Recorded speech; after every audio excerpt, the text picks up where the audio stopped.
नमस्कार, मैं हूं आपके साथ शिखा ठाकुर। हमारे खास प्रोग्राम क्या कहते हैं नरेंद्र मोदी में आज आपको सुनवाएंगे पीएम मोदी का वो ऐतिहासिक भाषण जो उन्होंने 12 जनवरी 2014 को गोवा में दिया। मोदी जी ने अपने भाषण में कहा कि दुराचार, भ्रष्टाचार ये सब कांग्रेस की आदत है और इन्हें इसकी शर्म ही नहीं है। ये भ्रष्टाचार को लेकर के बेशर्म है। लोग मर जाएं लेकिन इन्हें अनाप शनाप बयान देते हुए जरा भी संकोच नहीं होता। भाइयों बहनों, इस देश में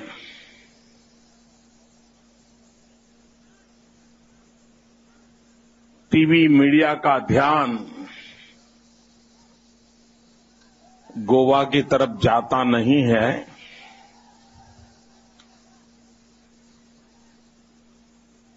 कोई दुर्घटना हो जाए तब तो गोवा की खबर देखने सुनने को मिलती है, लेकिन सादगी, शुचिता और गोवा के विकास के लिए पूर्ण समर्पण, ये कोई छोटी बात नहीं है। आप सबको मैं बधाई देता हूं।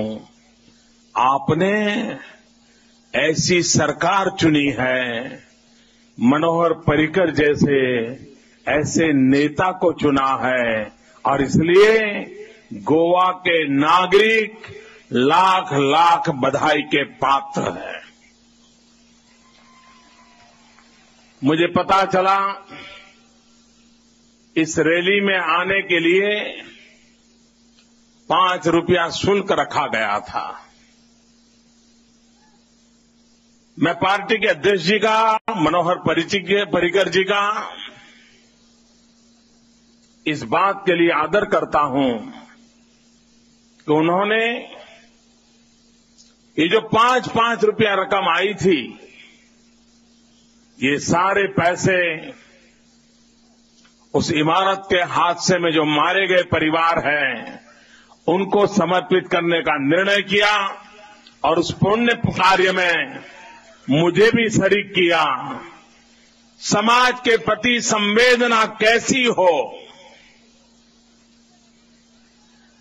अपने यहां काम करने वाले दुखियारों के प्रति। और जब मैं टीवी पे देख रहा था उस हादसे के समय,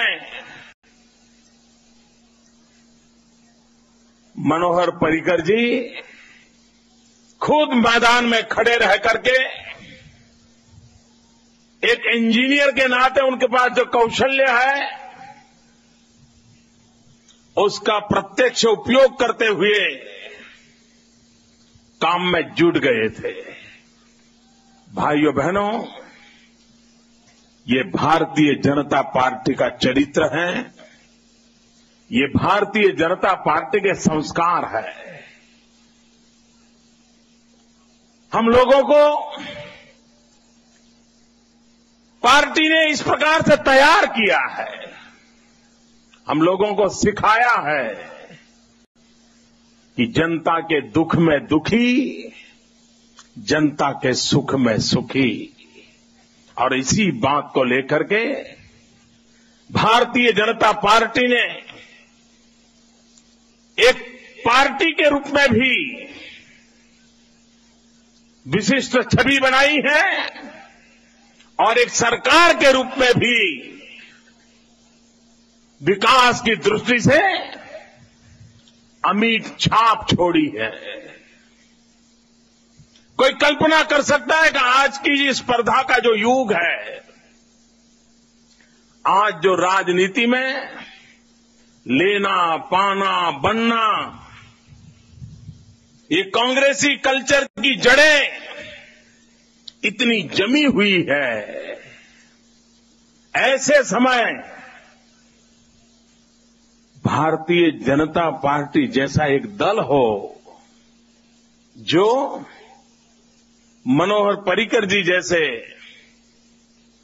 सामान्य परिवार के, मुझ जैसे अत्यंत गरीब परिवार से ऐसे व्यक्ति को पार्टी नेता के रूप में पसंद करें, उनको कार्यभार दें। कुछ लोगों को ये दिखाई दे या न दे,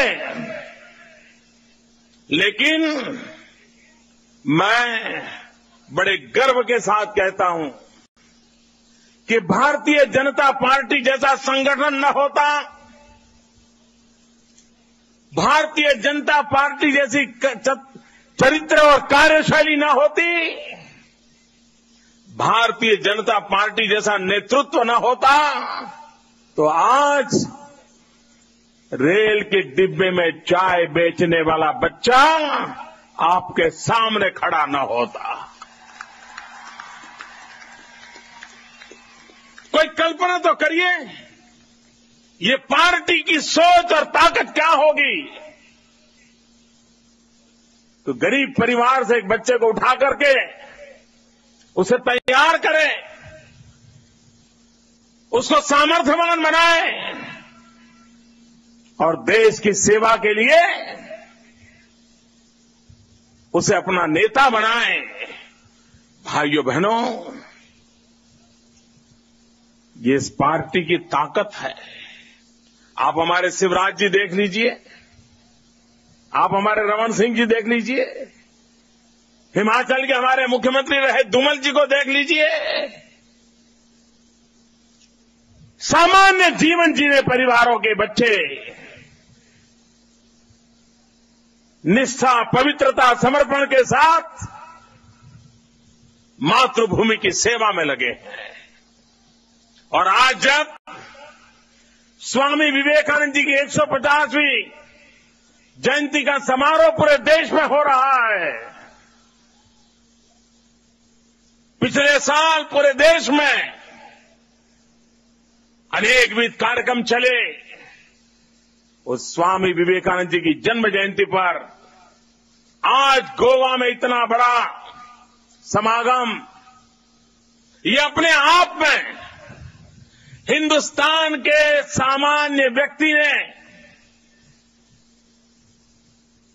जो उसने मन बना लिया है,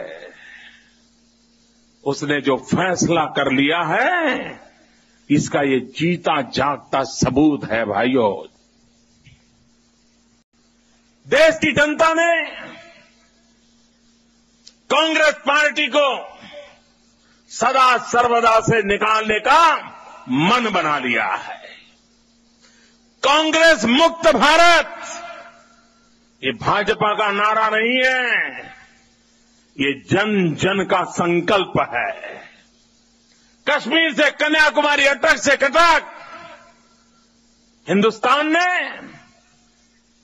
यहां के कोटि कोटि जनों ने कांग्रेस मुक्त भारत ये संकल्प ले लिया है। और जब मैं कहता हूं कांग्रेस मुक्त भारत, इसका मतलब है कांग्रेस नाम का एक संगठन नहीं, सिर्फ कांग्रेस पार्टी के सिर्फ नेता नहीं, कांग्रेस एक कल्चर बन गया है, एक विकृत व्यवस्था बन गई है।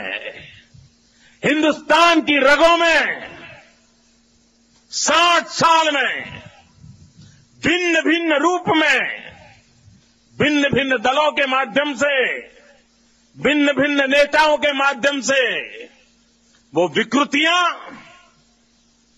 भारत की रगों में फैल चुकी है। जब कांग्रेस मुक्त भारत की बात मैं करता हूं, तब भारत को उन बीमारियों से मुक्त करना है, उन रोगों से मुक्त करना है। परिवारवाद की बीमारी हो, जातिवाद की बीमारी हो, संप्रदायवाद की बीमारी हो, प्रादेशिकवाद की बीमारी हो, ऊंच नीच की बीमारी हो, संप्रदायवाद का जहर हो,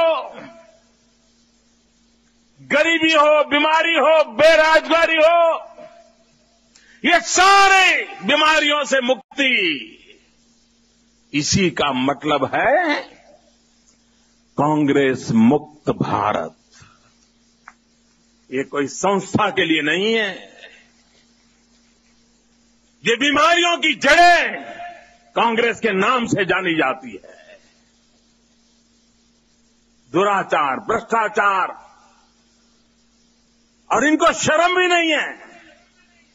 भ्रष्टाचार को लेकर बेशर्म है। लोग मर जाएं, अनाप शनाप बना बयान देते हुए इनको संकोच नहीं होता है। अगर यही प्रकृति प्रवृत्ति रहेगी तो 125 करोड़ देशवासियों का क्या होगा। यह नौजवान है, मैं आपसे कुछ सवाल पूछना चाहता हूं, जवाब देंगे? पूरी ताकत से मुझे बताइए, जवाब देंगे? क्या मेरे नौजवान साथियों,